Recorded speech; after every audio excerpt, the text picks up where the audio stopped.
Hello, Abby. How's your week been? It's been okay. Isaac's been crying a whole bunch. Really? More than he has usually cried? Yeah, Okay. compared to early on. Yeah. And that's normal. You know, he's going to spend more time as he gets a little bit older crying more and more.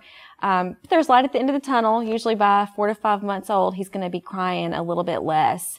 And that's perfectly normal and perfectly healthy. So I actually brought some information that I wanted to talk with you today about his crying and, ways to soothe him when he cries, and also some ways to manage, yourself when you may get frustrated. You want to take a look at it? Yeah. Okay, great. Well, this is some information, about crying. So this actually talks about that, and it's important to know that when Isaac cries, he's not crying to push your buttons or to make you angry, that it's healthy and it's a normal part of development.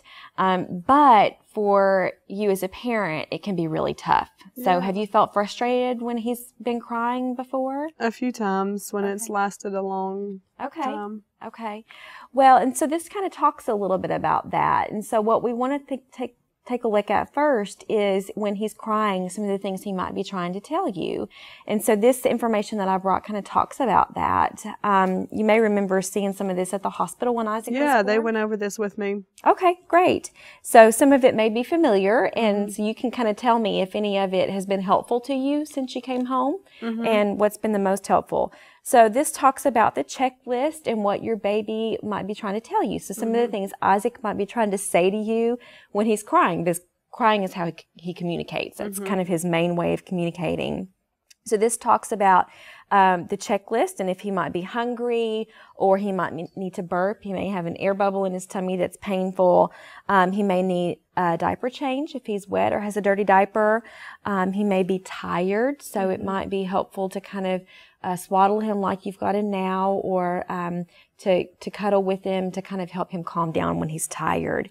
Sometimes he cries when he's sick. So if he's running a fever or tugging on his ears, or if he is pulling his knees up to his tummy, he might not be feeling well. So he might be sick, and you can kind of talk with his pediatrician when that happens. Sometimes babies cry when they're bored. So just like us, babies get bored, but they can't say that they're bored. So if there's not enough stimulation, or he's been looking at the same toy for too long, or he's been in the same spot for too long, he may be bored. So he may be trying to cry to tell you that he needs a change of scenery. Also, if there's too much activity, like he's got too much going on, he's in a really loud room, or if he's too hot or too cold, or he's got too many toys to look at, he might be overstimulated. So taking him to a calmer place that's quieter might be helpful. So these are the things that he might be trying to tell you when he cries.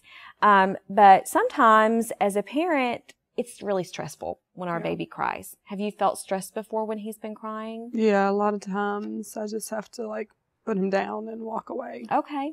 And that's probably one of the things that they told you at the hospital when he was born. And that's okay. That's okay for you to do. Every parent has to do that at some point. So this also talks about having a plan. So it's important that you think about things that you can do for yourself when you're frustrated by his crying before he's crying. So this kind of talks about some suggested things that you can do. So breathing, taking some deep breaths when you feel angry or tense can help.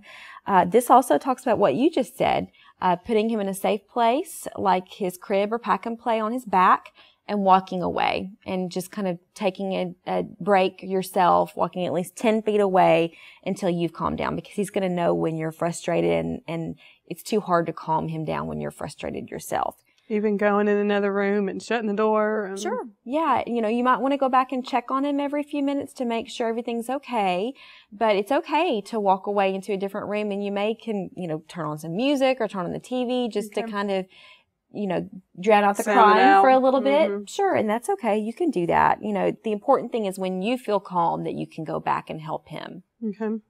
Take a break. You talked a lot about your sister coming over and helping you. Her. Okay. So she might be able to come over and babysit for you and help you have a break. And you can also call her if you need someone to talk to. and share about how you are feeling frustrated, because every parent has felt that way when their baby cries. This also has a parent helpline magnet on the back. I'm actually going to peel that off and give it to you. You can stick that on your fridge. That parent helpline is 24 hours a day, 7 days a week. There are people there to talk with you about Isaac and his crying, or things that you can do to calm down, or things that you can do to calm him down. And if you just have questions about him, you can call that line as well. This also talks about going for a walk. Just changing the environment for you and Isaac can sometimes help, kind of help soothe both of you at the same time. And then if you're worried about his crying and you feel like maybe he's crying more than he used to, or he might be sick, call your pediatrician and talk with them about that. But always, if you need help or you're at a breaking point, call that parent helpline. Okay. So I'm going to give you this to keep and to hang on to look at if you need to again. Also, you can share this information. Like if your sister's going to babysit or your friend's going to babysit, make sure that you talk with them about what Isaac might be trying to tell them when he cries, and ways that they can stay calm when he cries, or de-stress when they feel frustrated by his crying.